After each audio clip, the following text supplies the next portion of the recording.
it is a part of the deal. So might as well try to enjoy it. Welcome to Not Another CEO podcast. I'm your host, David Politis. Every week, we talk to inspiring leaders and get the true stories, the ups and downs, the lessons learned, and come away with actionable advice for our own journeys.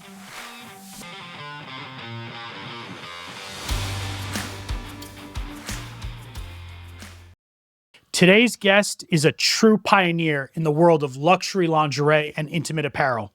She is the founder and CEO of Fleur du Mal, a brand known for redefining the lingerie industry with its bold, fashion-forward designs that blur the line between innerwear and outerwear. She's a multi-time founder, and this is her second company in this space. Her designs have been celebrated by top fashion publications, worn by celebrities, and featured on countless red carpets and runways. She's not only a creative force, but also a savvy business leader who continues to expand her brand in some very interesting ways. Please welcome founder and CEO of Fleur du Mal, Jennifer Zuccarini. Hi, David. Thank you so much for having me. I'm excited. I'm very excited to have you here today. We're going to get started with the first question that I ask all my guests. What is the one thing you've done at Fleur du Mal, big or small, that's had the biggest impact and you'd absolutely do again if you're CEO of another company in the future? I think one thing I've done that really took me a few years to understand was how, and you hear this a lot from founders, but how important it is to focus on the team and recognize the team and create that culture. I think early years, I was somebody who was so focused on building the vision and creating the brand that I wasn't investing as much in nurturing my team. And now I feel like we've created all these great things at Fleur where we recognize and appreciate the team. And, like your team they want to feel heard. They want to feel that you care about them.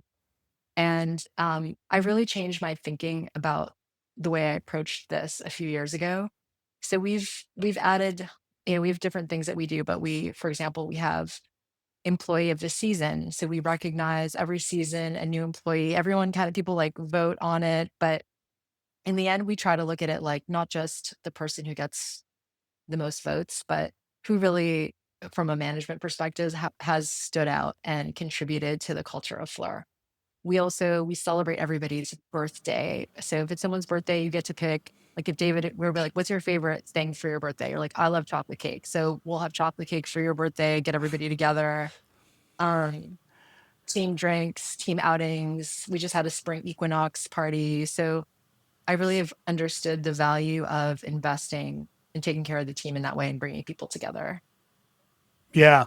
The thing is, when you do that, it takes a lot of effort, right? I mean, when you talk about that, like, I think that's why, at least for me as a first time founder, I didn't actually do any of those things because you assume that even like, oh, I one-on-one, I told that person they did an amazing job. Like that's enough. But when you do it publicly, I think that's at least a lot of people, they want that public recognition, you know? Well, I think early years as a founder, you're grinding, like you're just I was focusing on surviving and growing. And I wasn't really didn't have the bandwidth or the space to think about that. And it also took really having somebody on my team who works with me, who cares about that with the team that helps me create programs like that. Mm. Who does that with you? We have it's our office manager, and she also handles a lot of our HR in that way, like kind of culture and office manager. I love it. And so when you talk about, so people actually each season, like the whole team votes. I mean, I They understand you don't have like a have to. management layer on top, Yeah. but Well, they're encouraged to. So everyone, and now it's getting more popular because that person gets recognized, they get a gift. right. And what was nice about it is that we also will share. So someone will vote on a team member and they'll write a little comment about why they nominated that person. And then when they're being recognized, we'll share some of those comments. And Oh, it that's feels really amazing. great because you can tell from our team that our team, they're so genuine with their comments. Like they're really noticing what that person contributed. So I think the more that we do it, the more people participate in nominating somebody. So it has a really nice effect. I love that. Um, when so this is your second company in this space. Um, when you think about like where is your passion? When you think about your day to day, when you think about the job, where do you have the passion? Is it on the operations? Is it on the sales front? Is it the product? Like where is your passion? My passion is around product and brand. It's building brands. I have a design background. That's how I started in the industry. So for me, brand is everything and the connection that people have to a brand. So I want someone when they shop at Fleur or wear something from Fleur du Mal that they're connecting with the brand on an emotional level. It's something that's meaningful for them in their life. That's what gives me the most satisfaction. That's what I care about. I love creating things. I love creating product. I love, thinking about marketing. I love everything that is that connection that a brand has is what drives me. So this is one of the things I think I'm not good at is brand building. How how do you do that from an early stage? Like I'm curious, at the really early stage, like how do you do that? I think you really have to have a clear point of view. What is, especially in fashion, obviously fashion is a very competitive space that a lot of people want to be in and a lot of people are in. I think what is it's almost like, when I started Flora, I almost took a step or well, I took a step back and thought, what is the personality of this brand? Who is this brand? You can really personify a brand and think about, you know, what the likes and dislikes are. Where would this person be? I mean, I think when you're thinking about clothing and fashion, you can do that pretty easily. Other I think it's really getting clear on what the brand stands for, what is the brand, and also what's not the brand. So I really believe in a, s- not necessarily a singular vision, but I think the best brands really have a very strong point of view that they stick to all the time. Like, Chanel, you know what Chanel looks like. It evolves, but you could pick it out, on a rack of things. And I think that's what makes it so special. With your first company and Floor, are the brands significantly different? I think they're different, but definitely there's a connection because ultimately both brands are a little bit of a reflection of That's me I'm assuming. and That's what I'm my asking. Yeah. my DNA as a designer and as a creator. But I think Fleur du Mal, when I started it, I wanted it to be a little more approachable than what I had done in the past and a little more um, attainable in terms of a price point and a little more fashion. So I think this brand it's a little more fun. It's a little bit more youthful than my previous brand, which was a bit more serious and more at a higher price point, more luxury, more retail focused than online. When you think about having this brand and this specific customer that you're speaking with, like how do you engage with those customers? Like how is it all in your store, online? Like where is that engagement happening and how do you there's a bunch of questions to me that I have about this because so much is based on you. Like, do you do that engagement, or do you have people on your team? How do you trust people to take the brand and live that? Always been like a big, like the amazing brands that, especially when they have a person where the brand is that person. Like, how do you scale that? Well, I think the so we're mostly online. We do have two retail stores and we're expanding retail, but most of how we communicate is really online through social media, through our email marketing, through our website, through performance marketing, and plus all the other things we do from a brand marketing perspective. So I think it's really the team. It doesn't all come from me. It really comes from the whole team, and they understand we work closely together to say like this feels like Fleur, this doesn't. But I think we communicate through the imagery that we use, the videos that we make, the way we try to bring in infuse a lot of content into our emails, for example. Like we'll maybe talk to a sex expert, or we'll do like a cheeky, how to flirt with somebody over DMs. Like we try to do things that might make somebody feel like, oh, that's fun. Or even if I'm never going to do that, I still want to read about it. Um, I try to do things that I would be interested in or would capture my attention. And we try to do that through every channel that we're marketing through. Hmm. So And when is that like part of your hiring? Like when you're looking for the people to be on your team, is there something that you like? Do you put them through some exercise or something? How do you yeah, know? Do you? we do for creative roles, absolutely. There's yeah, we have tests that we people do, sort of creative tests, whether they're, if like for example, right now we're hiring for a social media team, that person would have to create content as part of a test, as part of the interview process. That might be creating a TikTok, or and then through that we'll see that person's point of view and if it's aligned with Fleur. And sometimes, it's not perfect, but we're like, well, we can get there, that person with the right, once they get into the brand and understand our aesthetic, they can get there. But definitely with same thing with designers. Obviously, designers have portfolios. Anyone that's on the creative side will do some sort of test for sure in the interview process. How long did you carry the brand? Like meaning until you started having people who were doing this. How long was that just you doing it?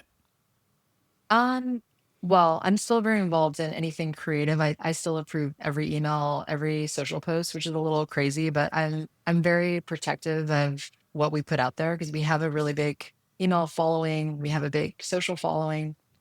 From the beginning, I had someone early on my team that was, her and I were very aligned in the way we looked at content and the way her sense of humor, because Fleur is a very like cheeky brand. So, you need someone to get into that. It's hard to find people actually that can bring those two things together because we're sexy and provocative, but we're also lighthearted about it and fun. Um, so, it's I think I've always had people on my team, but it's like how much guidance do they need? That's what changes. Ideally, you'll get to that place where people show you things and you're like, "Oh my god, that's amazing. It's perfect." Usually there's a lot of iterations and feedback that's always happening. So that's on the marketing brand building side from there. On the design side of the actual lingerie and the clothes, are you that involved also? Like, are you at that level of involvement, approving everything? Is that still how you operate today? Yes, it is, but I have a team. So I don't, I don't do, early days, I was doing all the designing, I was doing the sketching, I was working directly with the factories, going to Midtown in New York and very hands-on. Which is, I think it's great to, I think when you have a business, I think it's a great experience to do almost every role in the company to your capacity and learn about what that is. So I've done a lot. I've done almost every role here at some point, early days. But no, and I have a design team that they do all the, the sketching, the sourcing, but I'm in every fitting. I approve every style. I approve every sketch. Wow. Yeah. I interviewed another CEO who said the same thing. They said, I think it's important to do every single job. They have like a something with anyway, it requires moving trucks and this, and they're like, I did every single job because when I hired people to do the job, I wanted to be able to know what the job actually, like what it entails, and be able to have some empathy for them, but also, the management. So when you say that, I think like going to Midtown, like I can imagine what that, and but it's important because if that's what is required, Yeah. Mhm. you want to have gone through that yourself. Yes. Yeah. Really understanding supply chain, every step in everything in this business. You've been doing this for over a decade, Mhm. right? At this point. Um, and the company has grown quite a bit. And with that, also the products have evolved, to some extent. Um,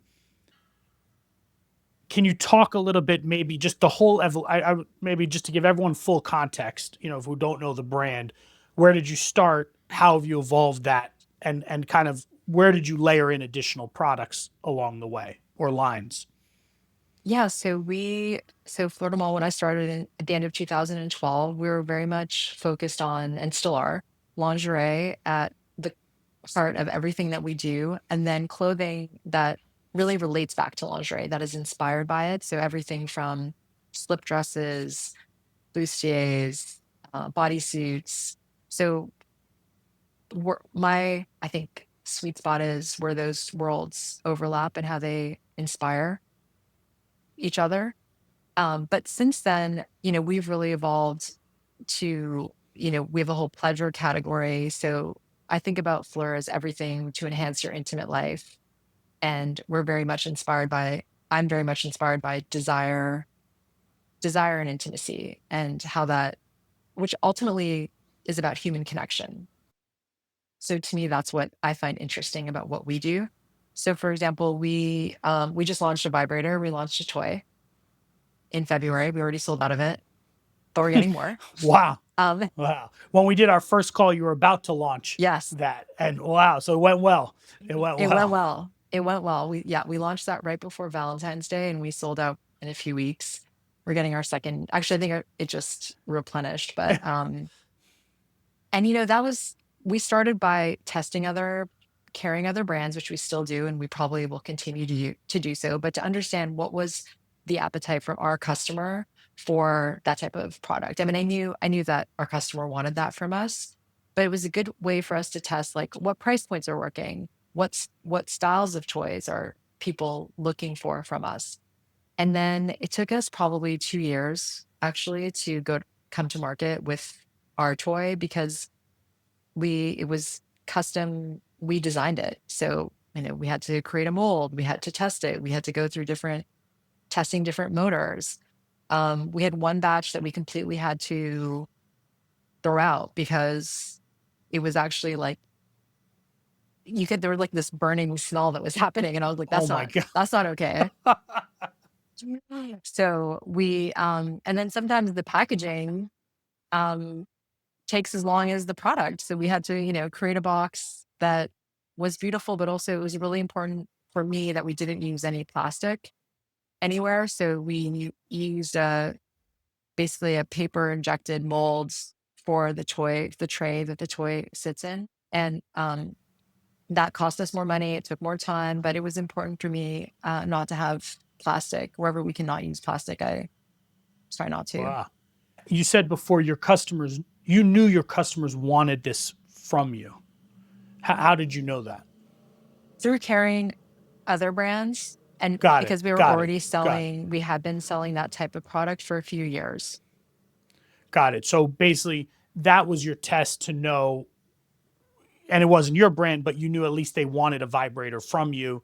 Then you could Yes, go through that process, to the expensive and timely process, to actually make your own. exactly. And there's a lot of restrictions with advertising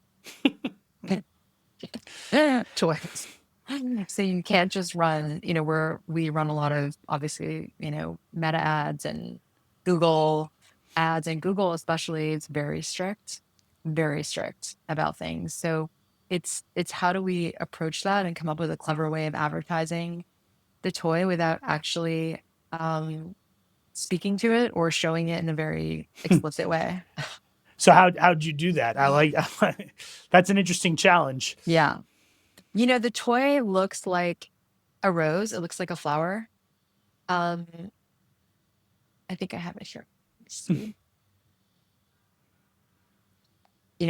Oh yeah, It's yeah, kind of yeah, pretty looking. This is not the final one, but um, so we have been testing doing some where someone's holding it, and you might not know immediately that it's a vibrator, and we won't say that in the ad. Or we'll run ads where we'll just speak more to the category of pleasure without actually showing anything. and because I assume with your brand more broadly, like, do you have this problem generally? Like, is this a problem that you've had to work around? Yes. It's And something does that it we're keep changing or yes, it keeps changing. It keeps changing all the time. And I think with, I think a few years ago when Meta, I think started using more AI to flag things if they thought it was inappropriate in some way. I yeah, think that changed things. It's very challenging because it's something that could be, for example, like a we sell thongs. So the back of a thong, you know what it looks like. right. It's like a butt shot. Like so, but we need to show that on our site. That we can't show that on Google, and we had to actually really downplay that on our site. So what we'd used to a few years ago really have very prominent on our site, we don't we put that sort of not as like it won't be on our homepage, because we will get flagged and Google, we can be, um, and we might still be. Sometimes our website will be flagged as a restricted site. So that means that somebody tries to log on from their bank job, they may Really? not be able to, yeah, get on our site. So it's a bit annoying. We constantly have to think about it. And the business you said before is mostly direct to consumer. Oh yeah, yeah. About probably 85% of our business is online. Wow. So that's like Yeah, I mean, that's like a real that that's risk. I mean, that's something you're constantly because if most of that business is online, you can't get shut down. I mean, exactly. wow. Hmm. Have you evolved the lines in any other way? So this is a product, physical product, which is really kind of, which is different than the lingerie. Have you done anything else Hmm. to evolve the line? So many things, but I think more recently we launched a more opening price point part of our collection, like a little more of an attainable lingerie groups that we Got didn't it. have before. And I think the reason why I did that, I wanted to do it for a while, but what I realized was that a lot of our customers shopped with us for more of their special occasion lingerie, but they weren't buying their everyday bras Mm, from us, even though I felt that we had that. And probably we did. If you looked for it, it was there. Um, so I really wanted, I was like, that's not right. Like our customer should be able to come to us for everything she needs. Like any moment in her life, we have to cover it. And I mm, think part of that was price point and also design to create something a little more everyday, very wearable, very easy, still with mm. our aesthetic and point of view, but a little more affordable. So we did that about a year and a half ago, and that's been doing really, really well. And we keep adding to that. And so the other thing that you talked about, well, I want to ask you one question because something when you talk about the brand earlier and how important brand is and everything, and then you talk about this new line, how long did it take you? You said you've been wanting to do it for a while. Like, how long was that process? Because it does feel like that's a very, given what I know of your brand, you have to be super careful kind of introducing the everyday because it's such a high end brand with so, right? I mean, I think just from what I understand of it, how long did it take you to make that, to actually make the decision? Like, from the time you said we're going to do it to actually doing it? Well, it took a long time to develop it. So from we probably years, honestly, years, because I think it's something that Years. we talked about years ago. And then it takes time to develop into a different price point. You have to think about materials and sourcing in a different way. So Mm, it took us a very long time, longer than you would think, because lead times for lingerie are longer. Because if you think about a bra, it's highly technical. It could take, a bra could have 26 different components in it. So it's not like making a t-shirt. And the factories we work with, they might take 6 months production time. wow. Yeah.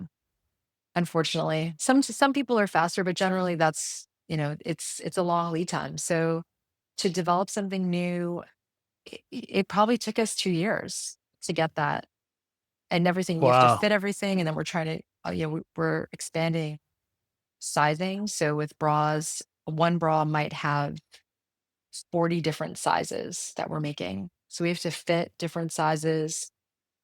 Those all have to be commented on. It's a whole process. It's a highly technical category. Wow. I don't know how much you follow everything that's happening in software, but now at this point with AI and everything, you Yeah. literally can like you can write like the most complex program in like 5 minutes with not even being technical. This is very AI proof. Like, no one's going to compete with this. I mean, this is the complexity to do that and do it high quality and well Hmm. is very real. Yeah, I know it's interesting. It'll be interesting to see. I know that AI, there are programs now where you can speak to the design that you want, and AI will generate the drawing for you. Whoa. So I know my team is a little like, they don't like the idea of that at all. um, so when you think about kind of you have I've told a couple people that I'm interviewing you, and they've been like, oh my god, that's my favorite brand. My Well, wife I'm said, oh so my happy. god, tell her I love this. She bought like a kind of a sweatshirt that had I don't know, it was very cool. She loved that. Anyway, point is, everyone's like, that's amazing. So you've built this following and you built this community.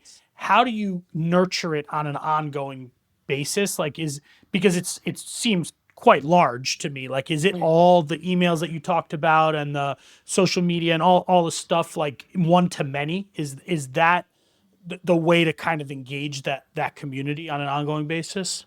I think it's really both. It's one to many, but it's also, how we treat our and speak to our most valued customers. I like to take a little bit more of a luxury approach to how we communicate with our top customers. For example, by sending them, we might send them a birthday gift. We give them that extra like VIP service.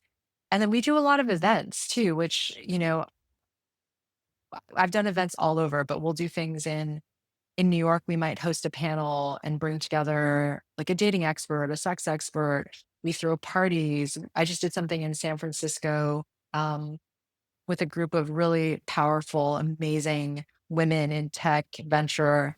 And we did a little talk, and it was an interview with me. And just bringing these people together, they were so appreciative because I feel like in San Francisco, there's not a lot of that happening Hmm. for women in that way. Whereas in New York, there's a lot of it. So I think sometimes it's nice. We'll go to a different city and feel really, really appreciated, and our community loves that.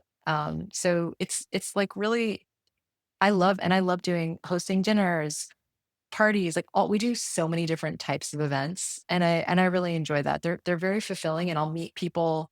Like we did something in Mexico City last year, and I did a little pop-up, I hosted a dinner, and I met all these incredible people that are now fans and friends of the brand. So I really think about it as like just building these little communities everywhere. And that what think is relevant to any company. I actually have been saying this more and more, especially as it relates to the age of AI and everything else. Actually, one of the only moats that you can't pay for or AIify or is community. Actually, it's one of the few moats that the real connections to you, to the brand, to the like you can't if someone raised $500 million to compete with you, they couldn't create authentic community that you've built over a decade. And that's the thing I tell a lot of early stage founders, like it's not just through your website or your social media. Like you have to be with those people because every person you meet, I assume, I don't know, but I'm assuming every person you meet is going to go tell five other people, oh my God, I met Jennifer. It was amazing. Like, and that's real moat, I think. Yes, absolutely. And I think people know you can feel that it's authentic, and there's something, I think, behind what we do that resonates because they feel that there's someone and the team behind it that really care and love what they're doing. I think that Hmm. comes through in everything. I really believe in that. Is that part of the reason to expand the retail strat? Like, because um, retail, I've definitely not been in retail business of any sort. Feels quite difficult, expensive. Like, Mhm. what is that part of the reason for the retail expansion, or no? Definitely. I think retail supports online. I think that we have two stores and now we're opening in Williamsburg. We just signed a lease Hmm. there, so that'll be great. But we're, you know, we have the benefit of, because we have an online business, we know where our customers live. So that helps guide us as to where would be the right location Hmm. for us to open. And I think it allows us to, yes, like now that we're going to be in Brooklyn, we have so many customers that live there. So it's going to be great to be like, hey, we're here building community in Brooklyn, doing collaborations with Brooklyn-based brands that we love. So I feel like it's it becomes a hub for, it's not just for shopping, but just also to build that community. And then people discover the brand that way.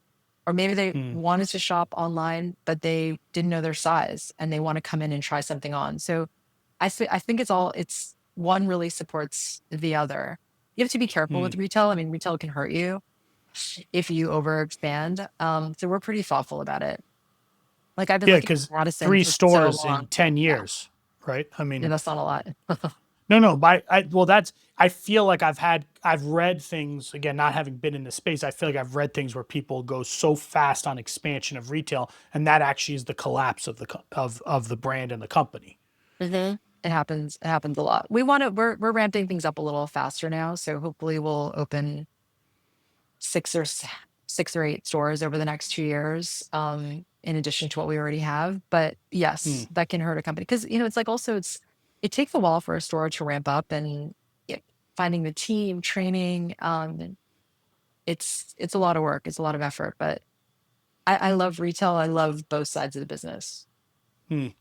Um, for you personally, as you think about your role at Floor going forward, how do you see it, for the next, I don't know how many years, but you've built this brand, you've built this business pretty impressive in a relatively short period of time. What is that next kind of part for you? Where do you're going to spend your energy?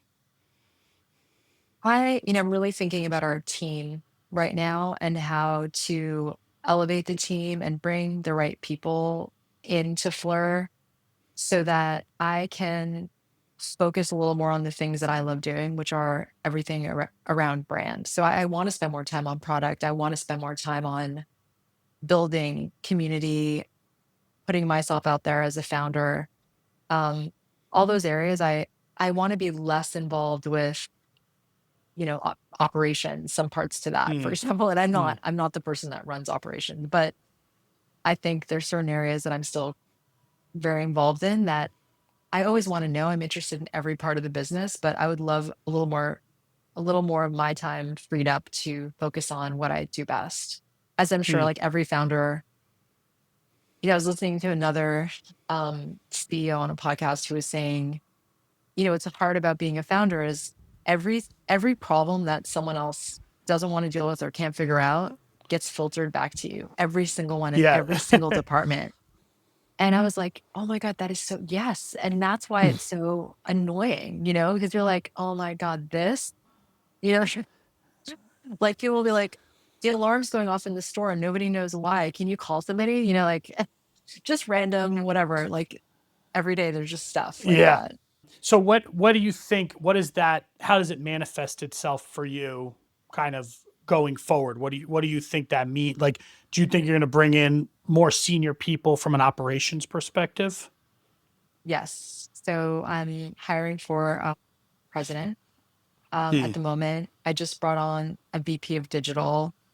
I think every area it's having that more operational support and really somebody on the president side who's going to be more focused on growth. It's kind of like a chief growth officer Hmm. position Got it. ultimately. That's where we are. We're in a good place and we're growing, and I want someone that can help us really see the full potential of everything we can be doing right now and growing. Hmm. What is the biggest challenge you've ever faced in the company, and how did you overcome that, if you did? The biggest challenge, so probably 2 years after I started, we pretty much ran out of money. And I have investors, but I haven't raised money since 2019, but this was probably like 2 years in. And fashion is very cash intensive. Even if you're growing, let's say you double your sales, you still have to pay for that product before you're getting paid for that product. So it's always like more cash, more cash, more cash. So we had a rough season and we were really tight on cash. And at that time, I had a small team. I was very transparent with my team. I shared everything with them at that time. And I was like, guys, we're not in a good place. Yeah. Things are not good. And I I scared the team because I was scared. And I ended up, and it was this moment where I just had to fight and do everything I could do to save the business.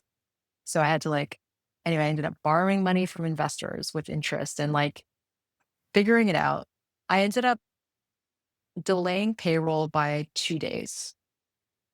And it was only 2 days, but for my team, that was very destabilizing for them. And so I ended up losing from my small team, like almost 80% of my team. So that moment was the hardest thing I ever went through because first I went through this moment of almost running out of money and being desperate to try to figure out how to save the business. And then I lost the people that were like my original team because of them feeling like we weren't stable. And then I was like doing everyone's job until I could rehire and figure out rebuild. And I didn't think I was gonna make it. I was working 7 days a week till late at night every night, doing everything because I was like basically essentially without a team. It was the worst moment. It was the worst thing I ever went through, actually. In your whole career? Yes. Yes, because I had fought so hard and worked so hard to get this brand and to launch something. So to feel like it was going to maybe go away, that I wasn't gonna be able to save it the biggest was the worst thing I had gone through professionally. Yeah. Did any of those people come back? No, but I'm still like close with some of those people, and in touch. It was also, it anytime some things like that happen, I do feel, it brings other people in that maybe are meant to be there and help you get to that next Hmm. level. Um, but a friend of mine said to me, she was like, "I've been there. I had this happen to me exactly, and I lost my team at the same time. You're gonna get through it. You're gonna get through it." And I was just like, "Okay, what's happening today? I'm getting through this." And eventually, we got back on track. But Wow. When I've been through a couple of moments with where I felt the need to be transparent for all sorts of reasons, when something bad was happening, and I ended up being transparent, and people left, and a lot of people. We had one situation where probably 60% of the company left in a similar kind of situation, and what happened that they we were basically we had decided I decided that we needed to rebuild our product, and I told everyone it was going to take a year to rebuild it. It actually was taking almost 2 years to rebuild it. And in that process, all the salespeople and the people responsible for the customers, they said, I've been telling my customer this, the product's not coming, what's going on? And essentially they couldn't make commission, they couldn't do this. So they all, I mean, it was like one after the other, after the other, after the other.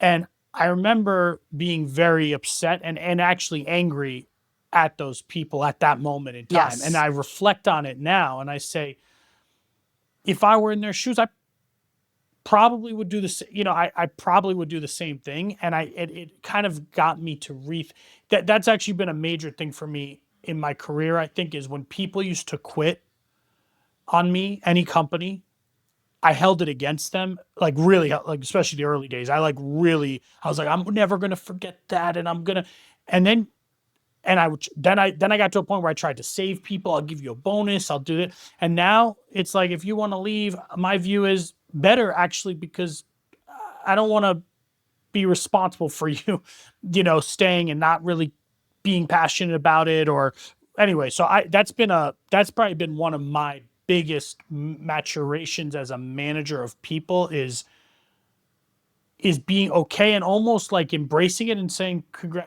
I'll be here if you need help, call me. And no hard feelings. And Yeah. And I learned, I think I wanted to be, I want to be transparent with my team and I am pretty much, but at the same time, you have to inspire confidence and you have to make the team feel confident about the future. And you can't, if you're worried, they're going to be worried, right? They're looking to you to be a leader. So I learned a lot from that. And I used to also take it very personally when people left and it would fill me with dread when someone's like, "Can I talk to you?" I'm like, "Oh I my know God, I exactly. want to die." That just like there's nothing I dislike more than that. And sometimes, which I don't do this now, but I'd be like, "Are you quitting?" Like I just be like, "Are you leaving?" Because I almost couldn't wait, with that dread of the conversation. It's like when you get the slack. Can we talk? Can we talk? You Yeah. know. It's never anything good. It's never a good thing when someone wants to pull you aside. I wish it was. And now I'm kind of like, okay, all right, well, I try not to take it personally. I always want to understand why, but yeah, it's just a part of Yeah. the deal. Um, if we look at Fleur du Mal in 3 years, 2028, what does it look like? What does it look like? It's I'm really excited about international expansion and continuing. I feel like we have a really great brand, product, message, and I just want more people to experience and love Fleur de Mal. So to me, it's expanding retail, it's growing in other countries, and I want us to be a massive global brand that people love and appreciate. Do you think this is going to be your last company ever? No, I don't think so. I have I don't think so. I have so many ideas. I have so many different things I could do. I have like if I were to make a change, I would launch another business. It wouldn't be this business though. It would be something completely different, different industry. But no, I'm like an idea I don't know. I have many ideas for things. Let's talk about this. Actually, I want to transition to your background a little bit. Where does this entrepreneurial spirit come from? Because it's very clear, like it is deeply like, the It, ideas, the multiple companies you've started, like where does that come from? well, my father was an entrepreneur. My father brought the first espresso machine to Toronto, Canada from Italy, in 1954.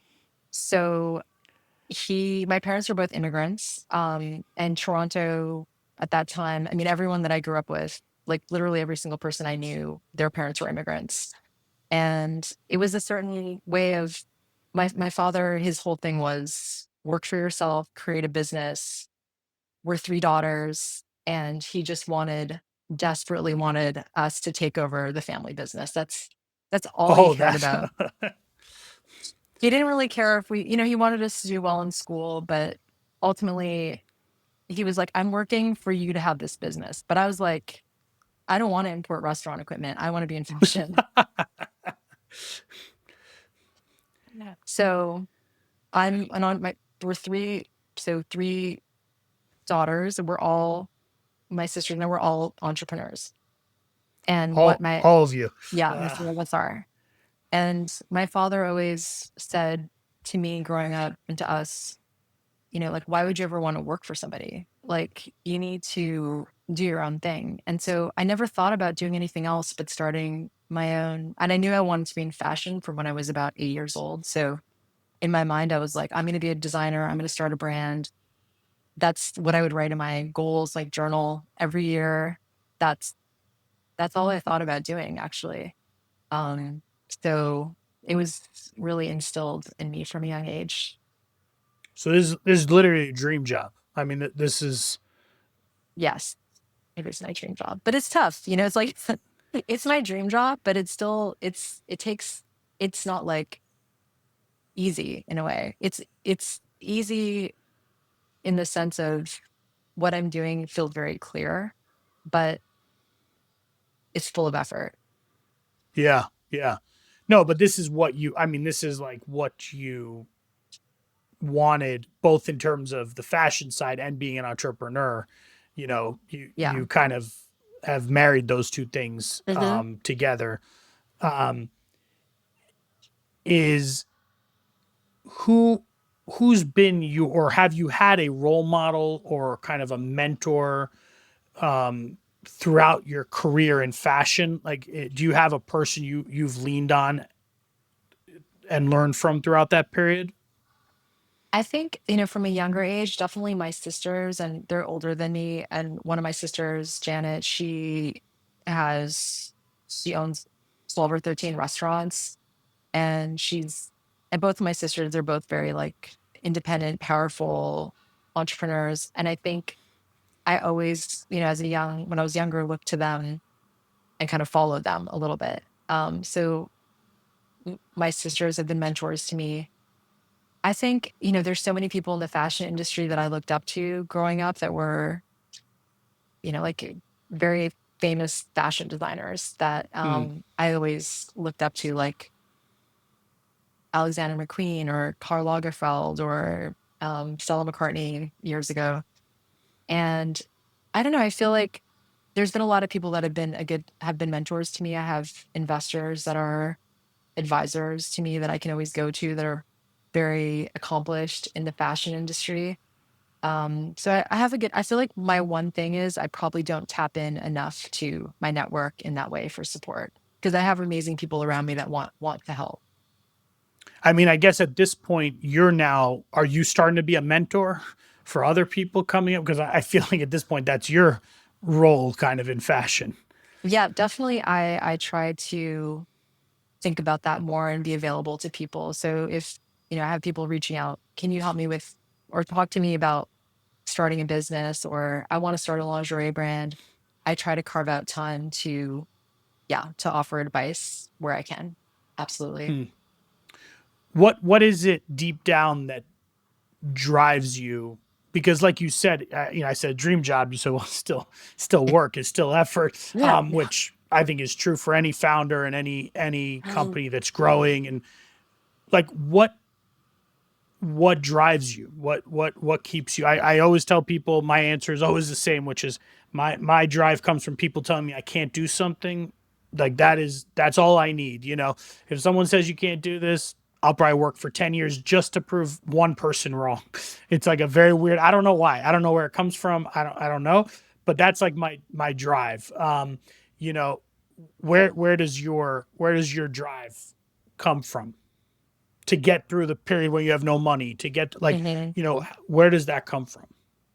Well, I don't know, I think that a couple of different things because there's one is the creative drive, which I think is something, the satisfaction of having an idea and creating something and putting it out in the world, having it come to fruition. Like you have an idea and then you sketch it and then you make something and then all of a sudden like people are wearing it.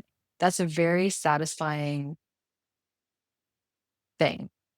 That's that's just it gives me satisfaction to do that. Even like designing, I don't have it here, but like even sometimes like we designed an amazing box for something, like a heart-shaped box. Like it's like a dumb thing, but that kind of thing weirdly gives me a lot of satisfaction because it's, I don't know, it's like a physical thing that you created that's out there in the world. So there's that.